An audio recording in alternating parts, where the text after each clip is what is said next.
आज के इस कार्यक्रम में मुझे आमंत्रित करने के लिए मैं अंबानी और रिलायंस परिवार को अपना आभार प्रकट करता हूं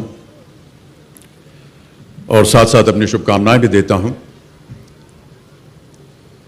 कई बार लोग कहते हैं धीरूभाई अंबानी के बारे में इतना कुछ लिखा पढ़ा जा चुका है, उनका जीवन तो एक खुली किताब है, हर साल वही किताब पढ़ने से दोहराने से क्या फायदा है। तो जवाब उसका यह है कि गीता को हम बार बार क्यों पढ़ते हैं, क्योंकि हर बार जब हम गीता को पढ़ते हैं तो उसमें हमें एक नई सीख, नई सोच, एक नया उपदेश मिलता है। धीरूभाई का जीवन गीता उपदेश से कम नहीं था। कर्मयोगी थे वो, कहते थे ईश्वर ने हमें दो मार्ग दिए हैं उन तक पहुंचने के लिए, एक भक्ति और ध्यान का और दूसरा कर्म और ज्ञान का।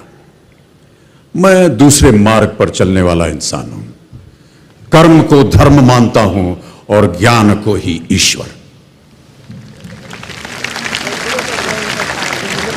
हिंदुस्तान को जिसने गुलामी की मानसिकता से जगाया, जिसने हमारी क्षमता से परिचय करवाया, टेक्नोलॉजी को गले लगाया और एक ऐसे इंडस्ट्रियल रेवोल्यूशन का निर्माण किया कि बड़े बड़े मुल्कों के बड़े बड़े हुक्मरानों ने यह पूछना शुरू कर दिया कि who is this Dhirubhai and where is he from. Dhirubhai का मानना था कि लोगों में खुशी के साथ साथ अपनापन बांटने से भरोसा बढ़ता है। शायद इसीलिए जो अभी ईशा और राकेश ने कहा, उन्होंने अपनी कंपनी का नाम दिया रिलायंस।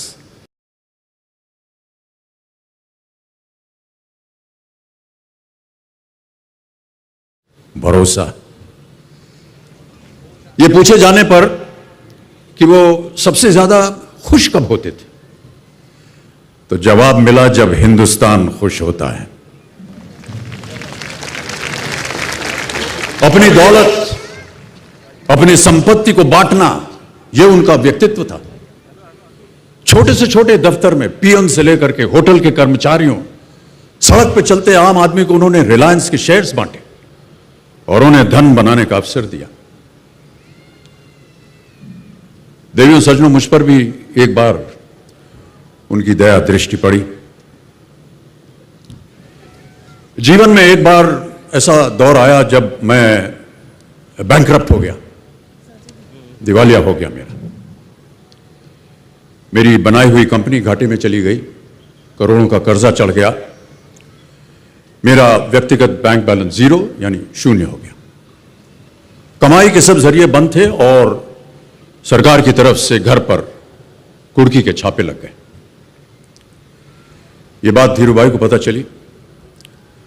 बिना किसी से पूछे या जाने उन्होंने अपने छोटे बेटे और मेरे मित्र अनिल से कहा, इसका बुरा वक्त है, इसे कुछ पैसे दे दो।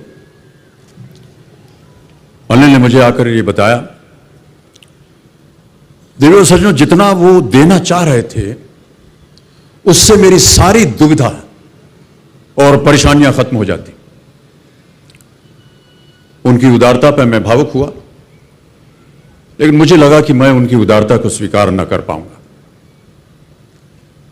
ईश्वर की कृपा रही और कुछ संकट के दिनों के बाद समा बदला, काम मिलना शुरू हुआ और धीरे धीरे मैं अपने सारे कर्जे उतार पाया। एक शाम धीरूभाई के निवास स्थान सी इवेंट पर एक दावत के अवसर पर मुझे भी आमंत्रित किया गया। तो ऊपर लॉन में एक तरफ धीरूभाई एक बड़े से मेज पर अपने कुछ मित्रों, बड़े फाइनेंशियल और कॉर्पोरेट वर्ल्ड के दुनिया के दिग्गजों के साथ बैठे हुए बात कर रहे थे। मुझ पर नजर पड़ी तो मुझे बुलाया और कहा, यहां मेरे साथ बैठो।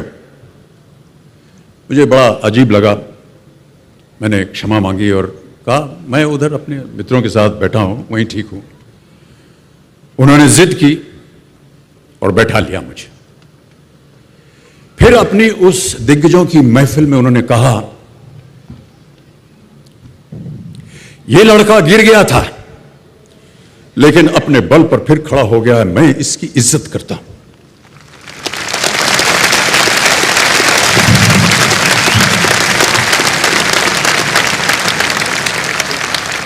उनका ये व्यवहार और उनके वो शब्द मेरे लिए उस धनराशि से हजारों गुना ज्यादा मूल्यवान थे, जितना कि वे मुझे मेरी संकट से बाहर आने के लिए देने के लिए तैयार थे। ये उनका व्यक्तित्व। धीरूभाई अपने देशवासियों के लिए क्या मायने रखते थे, उस पर एक काल्पनिक, एक इमेजिनरी टेल को मैं यहां बयान करना चाहूंगा।